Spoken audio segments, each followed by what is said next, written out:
And it's my privilege tonight to introduce our leadership lecture speaker for this fall. And it's Melissa Johnston. I count her as a colleague and a dear friend. Melissa has taught, I guess I first met you, Melissa, through teaching in the department. You were a senior instructor, a full-time instructor for the Department of Speech Communication at the time. And then we became the Department of Applied Communication. I think about the time that you went off to do the kinds of things that you're going to be talking about. Melissa actually holds a master's degree in our department. We have a master's degree in applied communication and a graduate certificate in conflict management. But at the time you took the master's program, it was called Interpersonal and Organizational Communication. So that's what your master's degree is in. Melissa has been many different places, but she's currently the Senior Director of Talent Development at First Orion. You're going to be hearing a lot about that company tonight as an example of cultural change. It's a local company that specializes in call protection and call branding.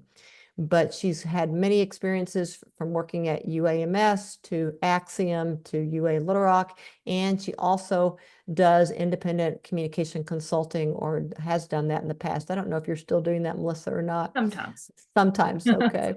Her passions include many things, but leadership coaching, leadership development, as well as how to create a strong organizational culture. So when we were thinking about who to invite for our fall lecture, we thought about Melissa and the work that she's done to help actually build cultures through times of change. And she's going to actually help us explore best practices, lessons learned for leveraging a strong organizational culture during times of crisis and change.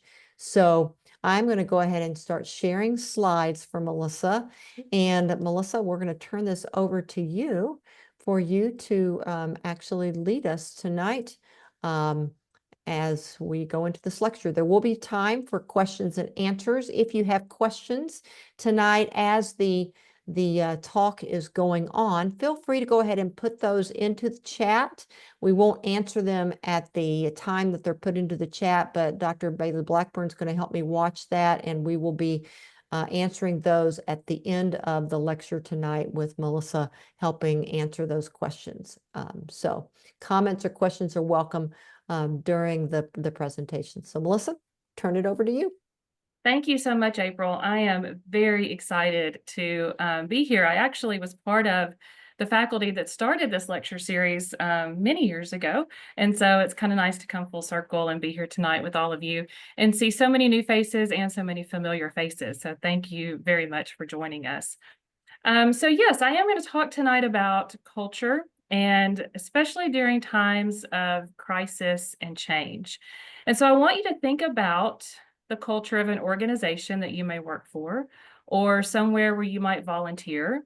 Could also be a class that you're in, or even an interpersonal relationship that might be important to you. All of these situations have their own culture. They have their own values and their own beliefs and their own norms and their own behaviors that kind of guide that culture. And I want you to think about, is this a healthy culture? Is it an innovative culture? Does it value people? Is it toxic? Is it fear-based?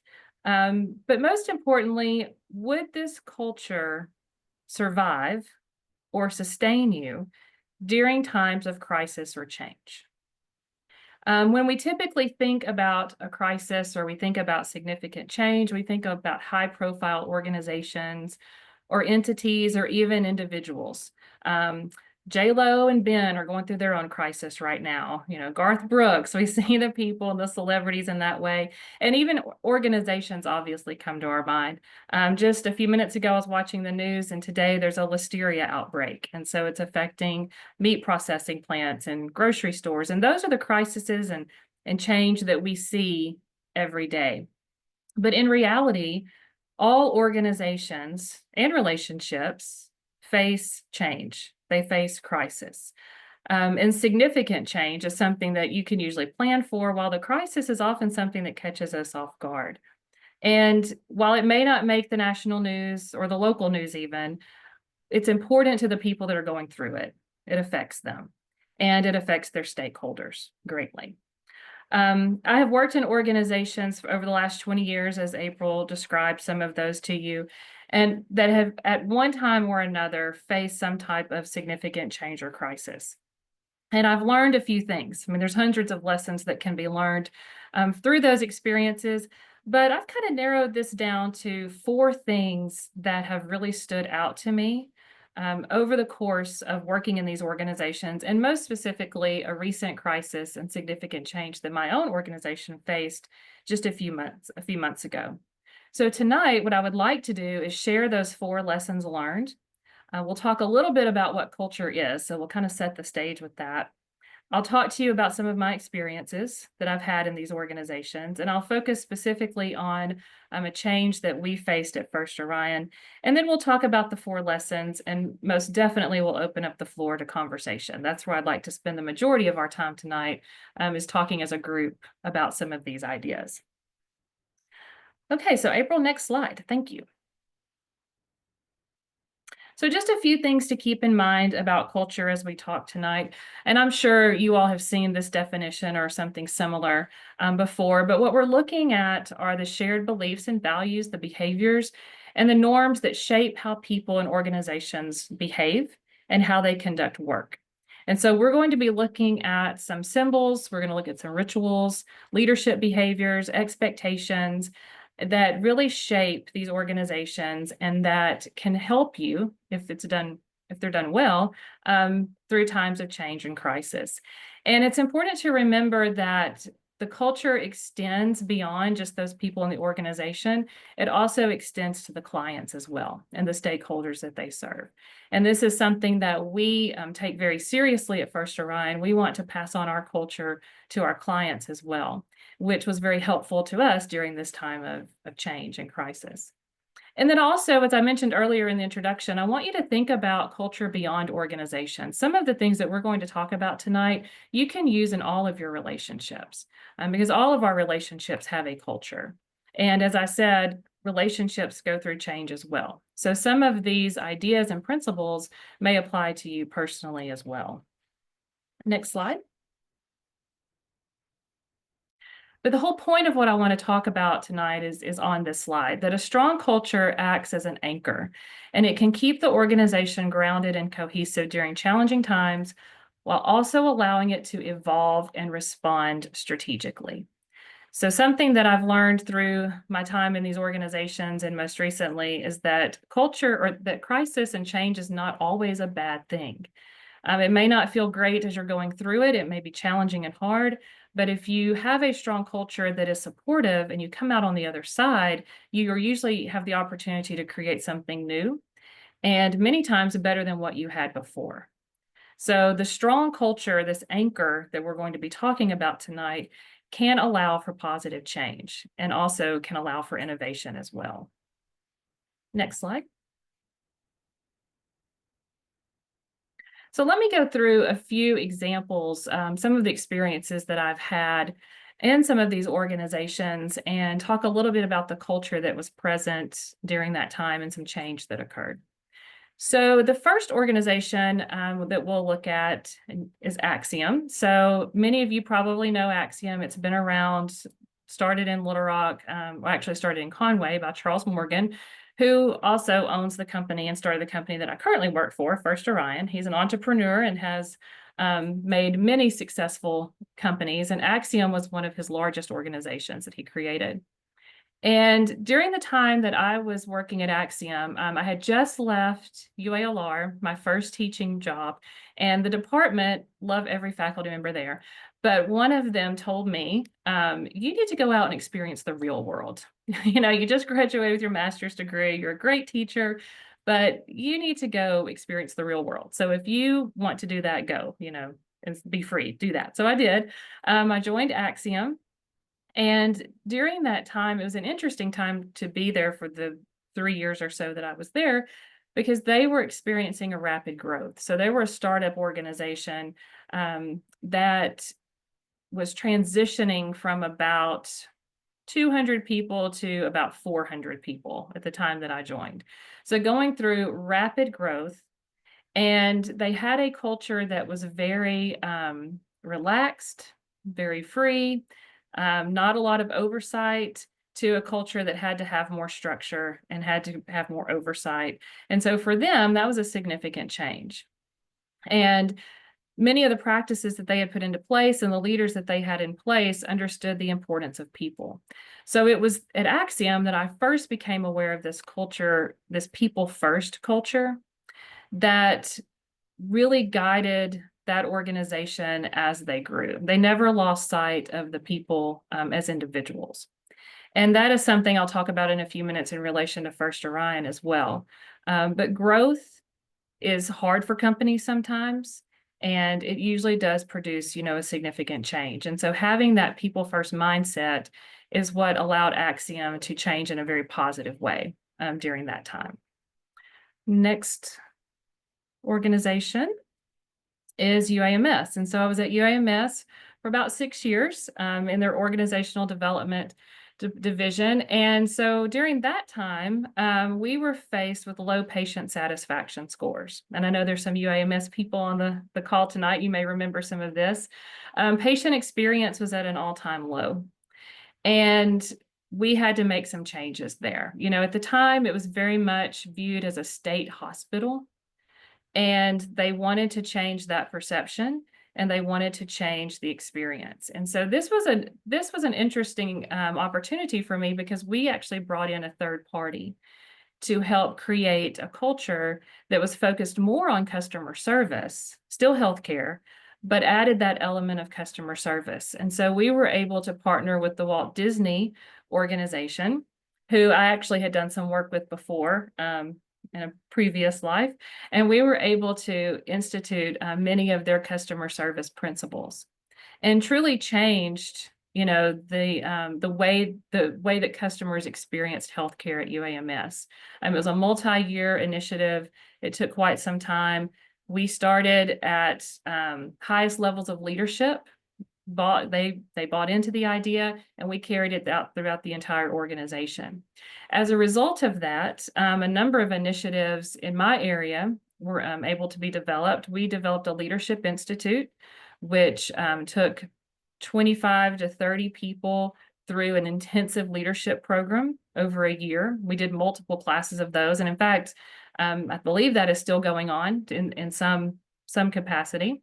We also introduced the Berkman, which is a personality assessment that I was certified in. Actually, I was certified in it at Acxiom, but it gave insight into how people communicate, how teams can work together more effectively, what our stress behaviors look like. So as a result of this customer service culture shift, UAMS started investing in its people in that way, and giving them tools and education to be able to provide better service. And I think that changed the perception of UAMS for sure. Next organization. Oh, I went back to UALR. So here we are again in speech communication. So I had the pleasure of coming back to UALR after my time at UAMS and teaching in the communication department again. And during this time, we faced our own crisis. And I know many of you on this call remember this.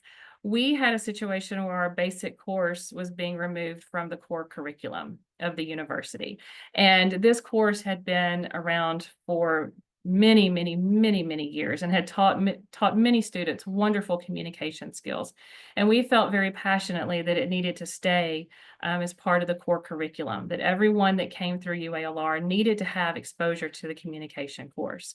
So you can imagine, this was a time for our faculty to come together and really dig in and figure out what's important to us, what we value, and communicate that out to the university. And so while some decisions were made that didn't quite go our way, I think as a department, we all became closer because of it, and became even more passionate about what we were teaching and the communication courses that we were offering to the university. And we had a very good culture within the department at the time that was very supportive. And I think we all came together, to fight for that course, and in the best way that we could, and really represent our department in that way. But that was a significant change for the communication department. And I know that department has since evolved over time and now has a new name and a new building and so many new things, and everything is going very well. But that was definitely a significant change that we experienced. And then finally, my current organization, First Orion, where I'll spend the majority of the time talking for the rest of this presentation, we recently had to unfortunately have a reduction in our workforce. And that is never easy. That is always very challenging. And it's not something that as a company we had been through before. So it was new for us. It caused a realignment in our organization, and it really caused us to mature as a company. And I'll tell you a little bit more about that in just a second. Okay, so those are just some examples of some of the organizational change and in some instances a crisis that I have experienced that's kind of led me to these 4 lessons that we're going to talk about. So next slide, please. And these are the lessons. And I know many of you on this call have been in a communication course, close to a communication course or a business. So these things are not earth-shattering, and it may not even be new to you. But these are some things that I have found helped guide all of those organizations that I talked to you about through the crisis and through the change. And so I'll just briefly go over them here and go into more detail when we talk about First Orion. We'll use that as our case.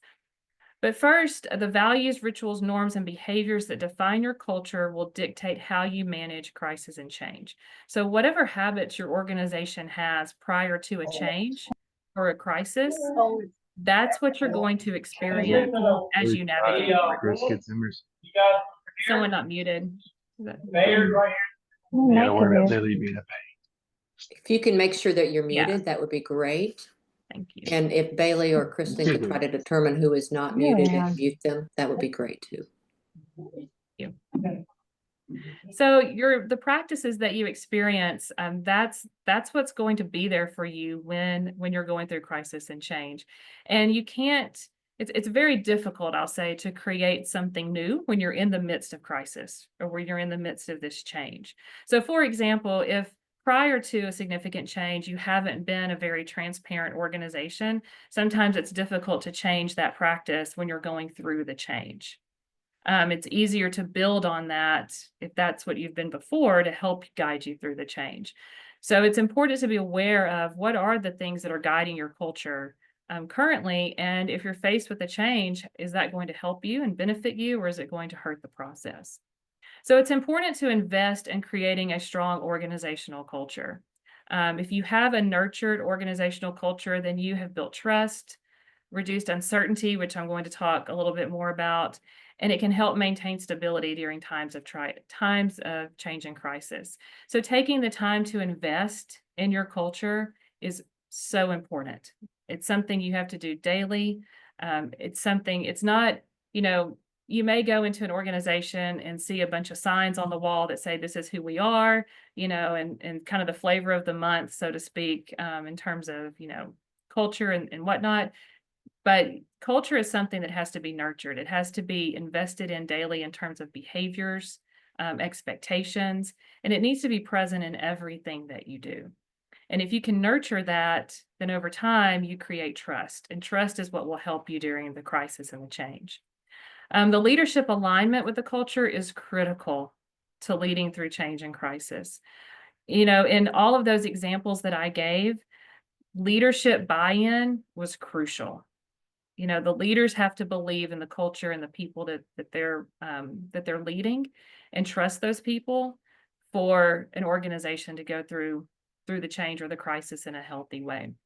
And then also, as I've mentioned before, a crisis or a change can result in innovation for the company as well. And I think that's something that can be beneficial on the back end, that you can create something better than what you started with. So let's take a look at my company, First Orion, and our recent crisis and how we enacted these 4 lessons. So you can go to the next slide, April. So just a little bit about First Orion for context before we get into some of the details. So First Orion started in 2008 by Charles Morgan. And he saw a need for call protection. Have any of you ever received a scam call? Everyone should probably nod their head yes, because you probably received scam calls or nuisance calls at some point in your time with your cell phone. So he saw a need for calls to be protected. He realized that people were not answering their phones anymore, because they just didn't know who was on the other end. So he developed First Orion as a company that could help and protect the organization. And the company grew very quickly. We've grown very quickly since 2008. And if you'll go to the next slide, we'll take a look at kind of a snapshot of the organization. We currently have 316 people. We have 293 that are full-time. We have interns. So if any of you are interested on the call in internships, we can talk. We have about 5 interns right now, and then also about 18 contractors. Our contractors are primarily remote, and many of them are overseas as well. And then in our locations, our headquarters is in North Little Rock and Argenta.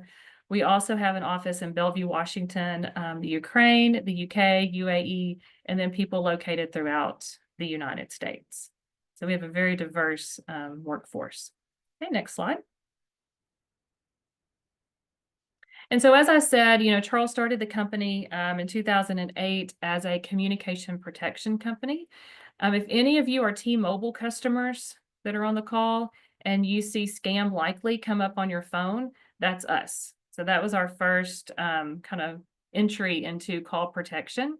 We are now on all 3 major carriers, and we can prevent scam calls. We can notify you when you're receiving a scam call.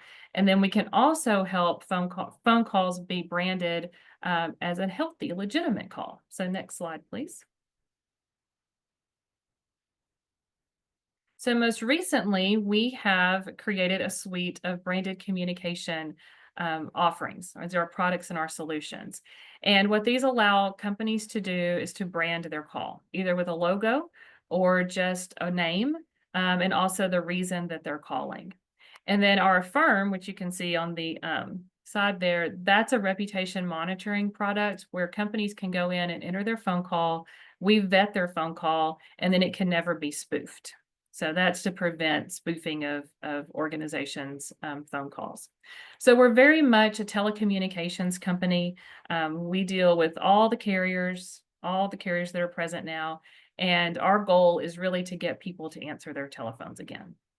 Next slide. I'm not going to read all of this word for word, but you can see that, our vision is to remove communication barriers when it comes to the phone call. Our mission is to connect businesses to consumers. We want people to be able to connect with businesses that are important to them. And if you think like healthcare, for example, most recently with the hurricanes, we were able to connect emergency response organizations that were having a hard time connecting with people in the areas that were impacted by the hurricane. Within a day, we branded all of their calls, and their call answer rate went up significantly as they were trying to reach out to people who were rescuing and trying to help other people. So we were able to brand those calls and situations like that. That's what we want to do. We want to connect people through this branded communication. And so we equip them with the ability to do that. And through a trusted service, they can brand their phone calls. Okay, next slide. Now, at the heart of who we are is our culture. And this is where I want to spend the majority of our time talking about First Orion. So around 2014, First Orion hired our chief people officer, who is the leader that I report to. And she was kind of the first HR person to come on board. And she is a huge proponent of culture. I mean, she owns our culture. She nurtures it. She is pretty much responsible for what you see here on this screen. And she spent quite a bit of time asking everyone who was working at First Orion at the time, who are we as a company? What are the things that we value in terms of our people and the way that we do business? What do we find? What are our norms? What are the things that we can rely on, to help us be the best that we can be? And so through those conversations, she actually narrowed it down to these 4 things. And they have stayed with us since that time, and they continue to guide us in everything that we do. So first is people first. So we are a people first organization. And by that, I mean, we nurture the whole person. We feel like that it is important to understand our people, understand what motivates them, kind of understand their why. Why are they there? What do they want to accomplish personally? And what do they want to accomplish in their role? So we definitely place people first, and we do this in a variety of ways.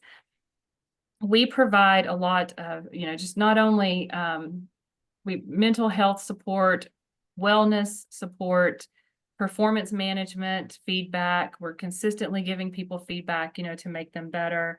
We allow for flexibility. We understand that people have a life outside of the organization. So, we offer things like open PTO. We have very competitive healthcare, offerings as well. And I can honestly say, and I have been in, at this point, I could probably say hundreds of conversations in that organization where a leader has said, what is in the best interest of our people? So when we're at a decision point, when we're having to create change, when we're having to communicate something that may not be, the best news, oftentimes people will say, what is in the best interest of our people? How can we make this a people first move? And to hear your CEO and your CFO and other leaders in the organization place importance on that, it's a very reassuring moment, to know that decisions that are made within the company place our people first. And we are truly committed to creating that great workplace. We also have a lot of fun. We'd like for our people to have fun. We have parties and celebrations, and we have our kind of famous for our beer 30, Thursday afternoon gatherings. So there's a lot of fun in the office, but at the heart of it is truly making sure that our people are taken care of and that the individual is nurtured. When we look at trust and transparency, this is where our open communication comes into play. We are a very open organization. We have a hierarchy in terms of leadership. We have different levels of leadership and whatnot, but we're very flat in the way that we interact. So when we say open door, it's truly open door. Anyone can go in and talk to our CEO. He's often found roaming the building, stopping at desks, asking people how they're doing, asking people for ideas. It's a very open environment. And an example of that is we have a weekly company meeting on Tuesday mornings where our leaders report on the company, our financials, our clients, even our competitors. We talk strategy. So much is shared during that Tuesday morning meeting. We also have quarterly leadership meetings. We're about to have one next week where we get our leaders together every quarter. We do development work. We talk to them about in-depth business strategies and things that are going on. So we value keeping those lines of communication open. We also give regular performance feedback as well. So that's an area that I work on pretty regularly, is how can we give better performance feedback and help our people to become better. And so much of that is through just our communication that we provide them. For Make It Happen, this is where we talk about our commitment of everyone on board to move in the right direction and in the same direction to make things happen. We all have kind of the same intent towards a common goal. We may all get there differently, and sometimes there's conflict and sometimes there's disagreement, but in the room, everyone there is working towards the same goal. We all want the same outcomes. Again, how we get there may differ, and teams sometimes may not always want to get there in the same way, but through our open communication and kind of our people first approach, then we work through it and we make some pretty big things happen. And then with innovation, we are risk takers. So we are kind of leading the forefront of branded communication. We're one of the first companies to have this go online and go live for companies and organizations. So we like big ideas. And we're very much a risk-taking organization, and we fail fast. Mistakes happen, things happen, but we learn from it and we move on. And we feel like that everyone has a role as a leader in the organization, even if it's not a designated or a titled leader. You're a leader in your area. And so we hire people who aren't just a culture fit, but people that enhance and add to our culture to help us grow and be innovative. And underlying all of that is teamwork. And I truly have never, maybe with the exception of speech communication department, worked somewhere where teamwork was truly valued and people came together and wanted to work together and sought out opportunities to do that. Now, all of that sounds great, and it sounds like we're a perfect organization. We have our weaknesses and we have our faults and we have things that we have to work through as a company, but we can make it through those things because these 4 cultural cornerstones are kind of what ground us. You know, it's what keeps us grounded and is that anchor for us as we go through things as an organization. Now, I tell you all of that and I give you all of those examples because I want to illustrate how these cornerstones supported the company during our crisis. So if you'll go to the next slide, April. So I'm not going to go into a lot of details about the business side of the situation, partly because I can't. It's not, the right thing to do. But I want to mainly talk about the communication and the culture side of this situation that we faced. So we had a major client who is a considerable part of our business. They went through their own change in their organization. And as often happens to a vendor or a partnership, that change trickled down to us. And it caused us to have to make some changes within the organization that resulted in a reduction of our workforce, a pretty significant one, about 20% or so of our people. That's a lot for us. And if you think about an organization that has the culture that we have, that I just communicated to you, a people first culture, this did not feel like a people first situation. It was very challenging and it was very hard.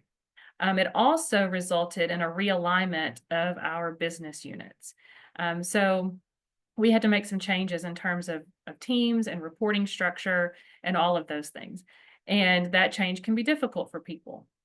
At the same time, we needed more company direction and goals. And so when I talk about things where maybe we weren't as strong, as a startup company, which we're now a little bit more mature, but definitely a startup company, we didn't have a lot of direction. We knew what we wanted to do. We knew we had great products and solutions, and we just threw them all out there and found a way for them to stick and, reacted to things as they happened. We didn't have a lot of direction or very clear company goals that guided us, and we knew we needed those.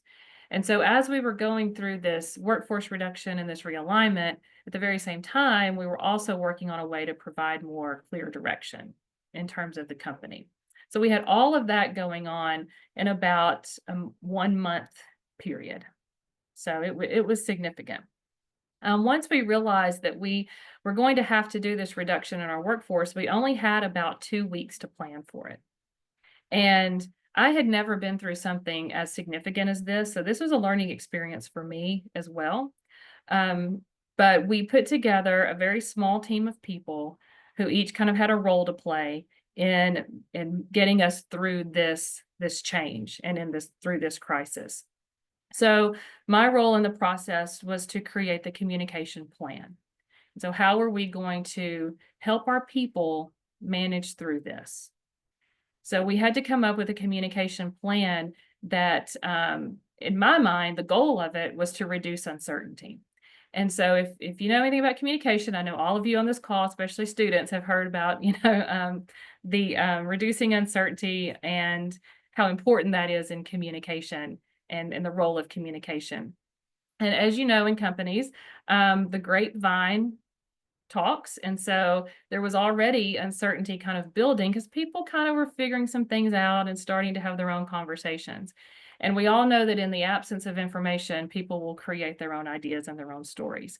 So we knew we had to put together a communication plan that would try to reduce as much uncertainty as possible and also control the narrative, in a way that we wanted people to understand the truth of the situation, but also understand that we had things under control and that there was hope, that, we had a plan for this.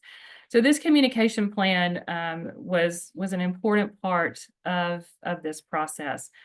And just to kind of give you an idea of what that looked like, when we had to execute our workforce reduction, we did so in one day. So we had our company meeting, our Tuesday morning meeting that we always have, and we made some announcements during that time. And we were very clear about what was going to happen and how it was going to happen and why it was happening. And then we had communication that went out at very specific times throughout that day to let everyone know where we were in the process. And then we had communication at the very end of the day to let everyone know that it was over. Because, people get nervous, they get nervous, especially if they're thinking they're next or how's this going to happen. So we were very clear on the front end that this was the process that we were going to go through, and this is what you could expect from us. So in that exercise alone, we had used a communication channel that was very familiar to everyone, our company meeting. We relied on the transparency that we had created as part of our culture. And we used that. We were very honest and very forthright and gave very clear indications of what this process was going to look like. Prior to that, we had prepared our leaders by meeting with them, letting them know what was going to happen, also educating them on how people react to change. You all have seen the change model and what people go through when they're faced with change. And we talked about the psychological mindset, especially like survivor's guilt, that is very common in organizations that go through something like this. So we tried to prepare our leaders on the front end so that they could then help support their people throughout. And then once it was done and the day happened, we had multiple meetings on the back end where we checked in with everyone. We had 2 major company meetings. We also we communicated our realignment very soon after that. And we debated on that because, that's a huge change to lose some of your workforce and then to say, oh, and by the way, we're realigning. But we wanted people to see that there was a path forward, that, we have a path forward. That's part of our culture. We're innovative. We're always moving forward. And so we communicated that realignment fairly quickly so that people could see the new normal. So this was about a week and a half of this time frame where communication was critical, and where we really saw in those actions our culture in action and the way that people reacted. As a result of all of this, we did not have anyone leave the company because of our workforce reduction or our realignment. We expected there to be some lag and then to be some turnover. We had 0 turnover as a result of that. We have had people leave since due to higher paying jobs that we can't compete with, but that's outside of this. So we were shocked by that, honestly. We really were. We also noticed that on LinkedIn and other things like Glassdoor, the people who were part of our workforce reduction, as they were communicating that they were available for work, praised our organization and how wonderful it was to work there. And so that, I think, says a lot about our culture and what we had created for our people and for those people. Now, we've since started hiring again very slowly, and we've actually had 2 people come back into completely different positions who were part of that, have come back to the organization. And they said that they wouldn't have gone anywhere else. They wanted to come back. So there were so many things that happened on the back end of that was kind of a testament to our culture and what we had created that got us through that. But let's take a look very quickly at some of these lessons learned and how those kind of impacted our experience. You can go to the next slide. So again, these are our 4 lessons. You can go to the next one. So talking about values, rituals, and norms, people first guided that whole experience that I just described to you. Every meeting I was in with a leader leading up to this and through this event all said, how can we make this a people first experience? Even for the people that we had to let go. We created severance packages. Our communication with them was very people first. We tried to nurture that relationship and those people. That was our number 1 priority. And so that guided everything that we did. Again, we used our standard communication channels that people had already trusted in the way that we gave information, and we encouraged upward communication. So one thing that we did is developed an anonymous form for people to ask questions during this time, to express frustrations. We gave them an opportunity to communicate directly with leaders in that way. And then we had some creative solutions through innovation about how to take care of the people who were left at First Orion. And then we had one of the most innovative and competitive severance packages that I've ever seen for people that we had to let go. And the whole idea behind that was, how can we be different? How can we do this differently so that it takes care of all of these people? Next slide. So investing in our culture was very important leading up to this. We truly nurtured our culture on a daily basis. And I think even outside of this experience, reducing uncertainty is something that we value. We are always looking at our language. You know, how do we describe things? How do we present things to our company that won't create anxiety or stress, but that helps to reduce that uncertainty? What's the timing of our messages? What's the clarity of those? We also understand that the grapevine is there, that people are going to talk amongst their teams and between teams. And so we try to feed that with positive information. You know, we try to equip our leaders who are meeting with their team members regularly. You know, here's how to present that. Here's what you can say. Here's how you can handle these situations. And what we have found is that as long as our leaders are consistent and they all have a common message, then the grapevine tends to have, you know, a more positive message as well and more accurate information. We also found that it's important to communicate the plan for after, especially an event like we faced, because we did want people to understand that there's a path forward, that it doesn't all just end with this workforce reduction and this realignment, that there is life beyond this, and we're going to make sure that we're going to take care of you through that. And we work hard on a daily basis to build strong relationships, and we relied on those relationships during this time as well. You know, we knew who to go to. We knew the right leaders to put with the teams to talk to them about the situation.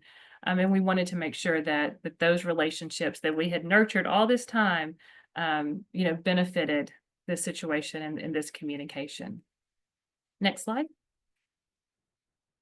So leadership alignment is critical to this, to any change and any crisis.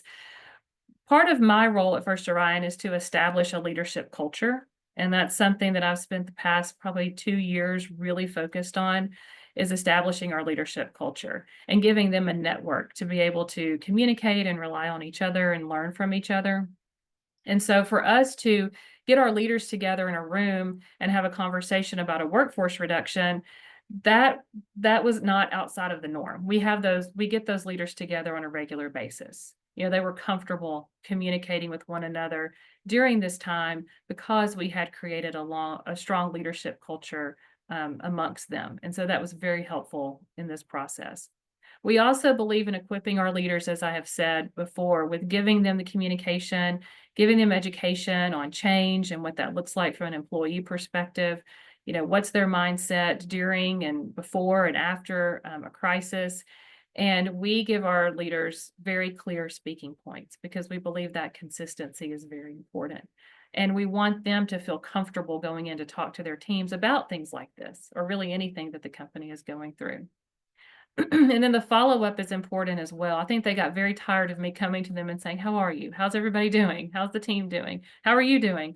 But the follow-up was very important because it doesn't just end at the end of that crisis. You've got to make sure that they're taken care of, because we all learn things, we experience things, and we build on that as we prepare for the next thing that may come, which I hope it's nothing like this, but you know, there's going to be something else that comes that our leaders have to be prepared for. So we felt that follow-up and that extra support was very important. And then lastly, if we look at our last lesson learned about innovation, that it can create change, a positive change, and it can create innovation for the company and the culture. We found that we established new feedback methods. You know, we're a very open communication organization, but we have kept some of the things in place during that time. For example, our anonymous, we call it suggestion box, but it's online where people can submit questions. That hasn't stopped. Now, the nature of the questions have changed, and the information that we, you know, are getting from our people has changed a little, but they still use that. And so now we take it, and in our company meetings on Tuesdays, we pick a couple of questions or topics that they want to discuss, and we discuss it then. So that communication channel has stayed. You know, people have enjoyed using that. Also, as a result of this, we now have very clear company goals that we didn't have before. And this has impacted our performance management because we've been able to use those company goals to define performance goals for people, which is something that was always lacking. Very clear performance goals that connected to the organization's goals. We have that now. We have those cascading goals. And we also have a better alignment of our people. And this is feedback that we have received recently, that teams are working better together. There's fewer silos. There's more cross-team collaboration. We follow a process called the software development lifecycle, which if you're in development work or technology, probably means a lot more to you, but it's kind of a guiding force for developing products and the technology behind them. We're utilizing that process more because we're better aligned to do that. It makes us more efficient. And it also allows us to be more innovative as well, more ideas at the table. And then I think overall we have stronger relationships. We talked a lot as a leadership team about the aftermath of a crisis and how people bond through those moments and, what we wanted that to look like as a company. And I think we have a greater appreciation for one another. I think that we have, better bonds and more authentic relationships, having gone through that and having communicated with our people so clearly through the entire process. I think they trust leadership more. And I think it has definitely strengthened many of those relationships that we have. So kind of in summary, you can go to the next slide. And then I want to open the floor up for conversation. I think, throughout all of this and this situation we faced at First Orion and then also other organizations that I've been a part of, culture is critical in being that anchor. And it does help keep people organized, grounded, cohesive during very challenging times. And it can create, a more positive change on the back end for the people that are left in the organization. And so I think that's the takeaway, is that you, whatever culture you're a part of, whether that's an organization, a volunteer group, the classrooms that you're in, the personal relationships that you're in, pay attention to that culture. What are those norms? What are those behaviors? What are those practices that are present in that culture? And are they healthy? Are they helpful? Would they help you in a moment of crisis and change? Or would they be harmful, and make it even more difficult to get through that? And we all have the power to create change in culture. We all have the power to create, a very positive culture through our communication and through our behaviors. And I think that is something that we can all take away from this, is that we have the power to create that. So I would love to open this up for conversation now and hear from you all, any questions that you might have, or any experiences that you would like to share where maybe you've been through something in your life that maybe speaks to you through this talk tonight. All right, so you can either put your questions into the chat or you can raise your hands. And I already see Kashina has her hand up. So we're going to start with you. Yes. Hi, Miss Melissa. So I want to say thank you so much for your presentation tonight. I am also in the people business, and I just want to share, I definitely experience what you go through every day, and it's definitely not an easy job. Listening to your presentation, I just kept hearing a quote that goes through my head, and it's the CFO was talking to the CEO, and he said, what if we invest in developing our people and they leave? And then the CEO says, what if we don't and they stay?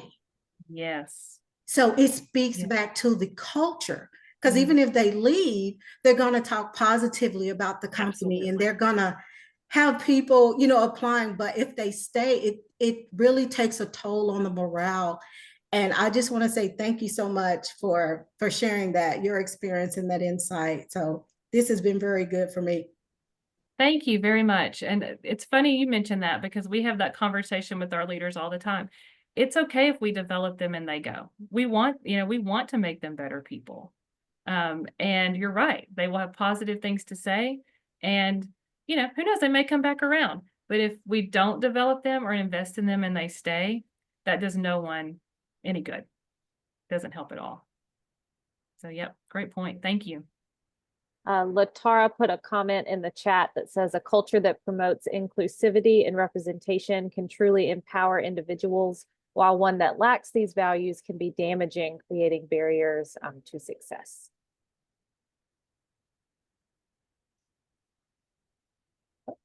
You want to follow up on that, Melissa? Melissa disappeared from, oh, there she is. She's just muted. She's back. Hold on. My Surface hates Zoom. Hates it. I don't know why. It says I'm a Teams computer. I'm not a Zoom computer. So it shuts down. So I'm so sorry I missed all of that. What were you saying, Bailey? It was what's in the chat, Melissa. I don't, Okay, can you see the chat from here? Yes, absolutely. The inclusivity and representation empowers individuals. Yes. Yeah, it breaks down barriers. It truly does. And if you don't invest in that or focus on that, you're only creating hardship for your company. So yes, absolutely. There's actually a video that I could show that you had Well, I from was your gonna company. I was say, wondering that kind of relates to yeah, that. I don't know if we you can want to show show it. it. It's 2 minutes. Let's try it. You know, we tested this and it was a little glitchy, but we're gonna try it because I do think this is a video that we created about our people first culture, and it really does speak to the comment that was in the chat. So April, let's try it. All right. We wanted to know how employees view diversity and inclusion at First Orion. So we asked them, what do you think a diverse and inclusive culture looks like? Unsurprisingly, we got a lot of answers about the greater whole. teamwork, Equity, unity, acceptance, servant leadership, education, understanding. It boiled down to these basic ideas. Treat people how you want to be treated, and think and act beyond ourselves. For the greater good. For the greater good. At First Orion, people are at the heart of everything that we do. without respect, kindness, and empathy. Our people are just robots. And robots do not make the best coworkers. We are intentional in the culture we create. Long before we crafted this diversity statement, we committed to another one. People first. People first. We believe when you put people first, everything else just comes naturally. We are building a culture from leadership down that values character, understanding, and embracing differences among people. When First Orion makes a hire, it's because they're a culture add, not just a culture fit. We want to be a place where people stay and grow. A place where people want to work. A place where we can all achieve and build success. When we focus on what brings us together, rather than sets us apart, all of our different perspectives create a melting pot of awesomeness. A melting pot of awesomeness. Another key part of that togetherness is a commitment to our community. We recognize our responsibility to lend a hand to those around us. And are dedicated to making a positive impact in our neighborhood and beyond. We're really proud of the work we're doing here. And we're committed to continuing that work. In a more diverse, equitable, and inclusive world. As First Orion continues to grow, we've got room for everyone. To make our company an even greater place to work.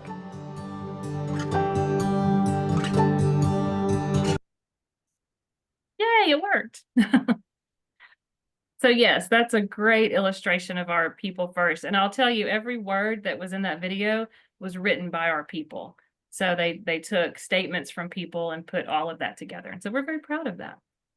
Very proud. Before we get to some of the questions in the chat, we do have a hand raised. So Kinko, if you want to go ahead and unmute and ask your question.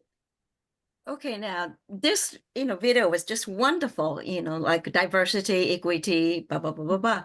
And this story goes back to like 20 years, okay? There was a middle-aged white man who was a professor in our department. And then our department was so diverse, a Latino, Japanese, and African-American, American Native Indian, and so on. And this guy would just criticize everybody. And then he was not a very nice person. And I tell you this because he's dead now. But what happened was like, how can he equally hate us all and I understand that the communication is very important. So as a department, we actually hired some kind of counselor so we can talk about it, but he has no idea that he was the culprit, you know. So my question is, you know, we figured it out that when we hire new people, we have to be extra careful about who we hire. That's the first step. But when we get to the point where we cannot really communicate on the same level, because, you know, he being a sociologist, but he was so ignorant and so disrespectful to everybody. And so with a kind of person like that, after the person is hired, so how do you deal with that kind of person with whom you can never ever communicate? It goes just parallel.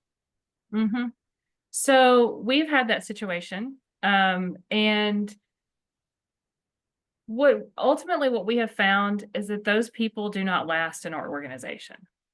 Our culture is so strong that they find that they are unhappy and not a fit and not productive, and they usually leave. Very rarely have we had to terminate someone because of that. Now, we are also very clear and we give very clear feedback, and our leaders will tell someone, our expectations are this in the way that we communicate with people. And we have very clear ones, you know, laid out. Your behaviors are not meeting those expectations. Help me understand why. And so it goes beyond just saying, hey, you're not being nice, you know, you're not being a team player. We want to figure out why you're not being a team player.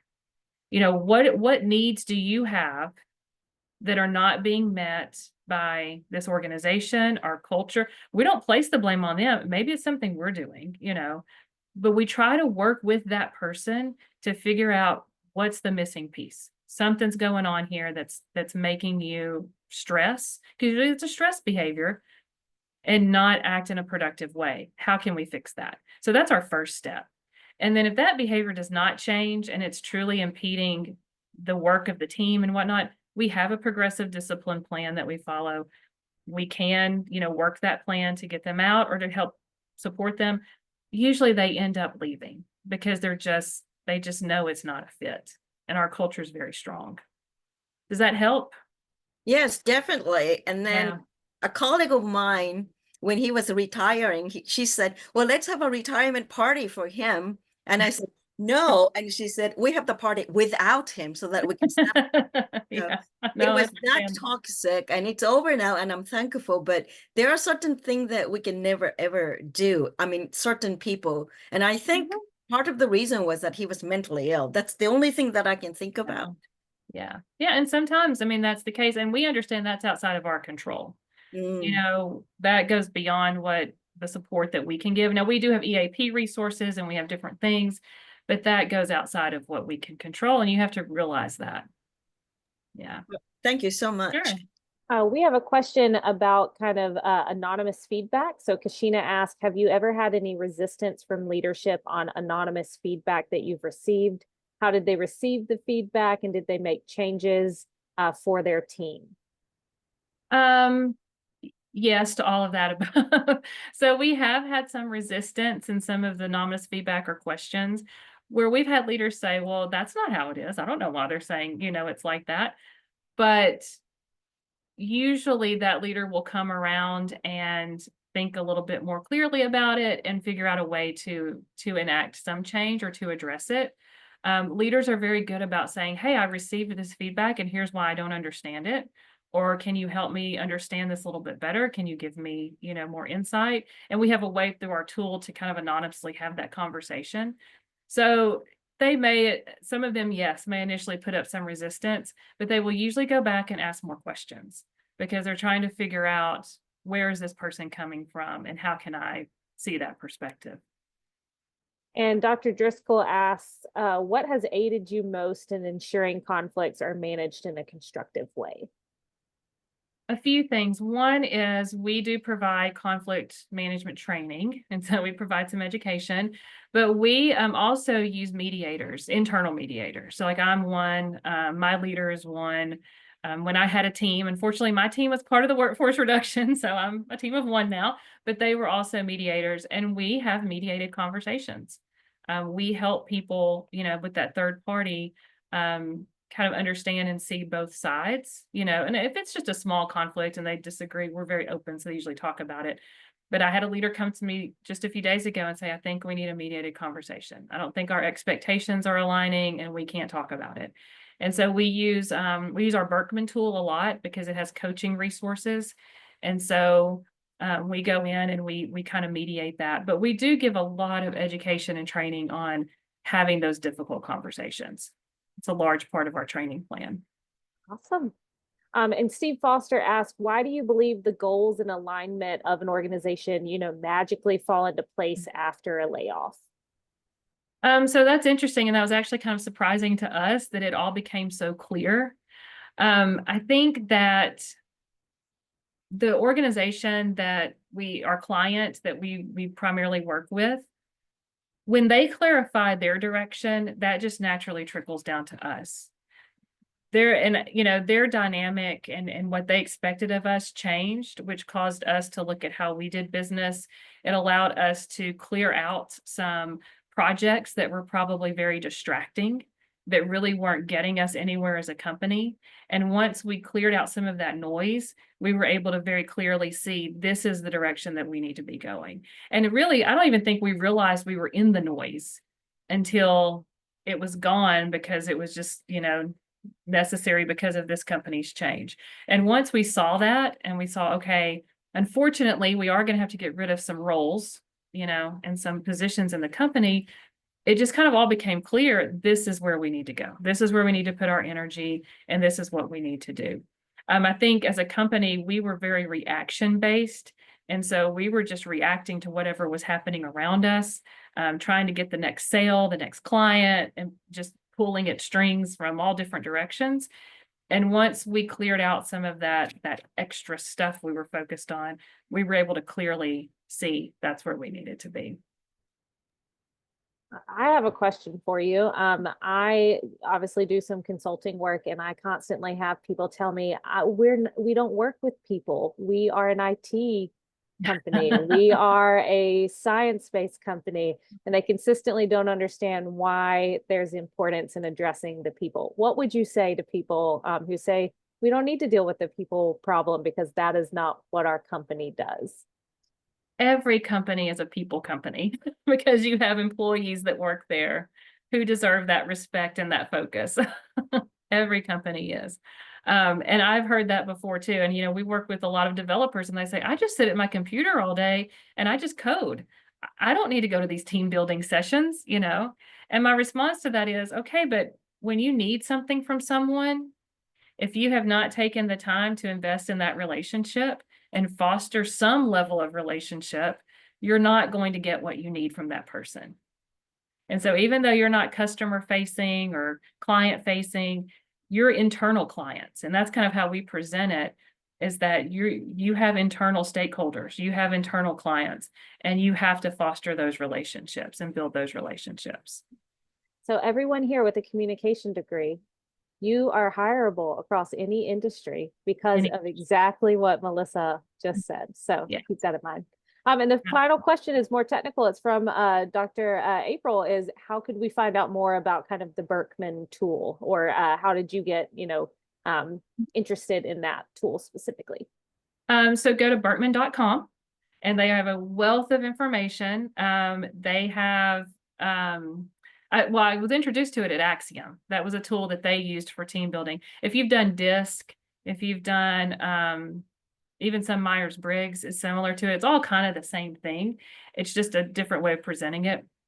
But what I like about it is that it focuses on need. So it tells you what you need from your organization, what you need from people in general. It's not just an organization tool, but what you need from relationships. And if those needs are not met, then it tells you what your stress behaviors look like. And so the aha moment for a lot of people is, I am living in my stress and I didn't even realize it. And this need is not being met. And when I can meet that need, then all of a sudden I am more productive. And so the other side of the assessment is, what do your productive behaviors look like?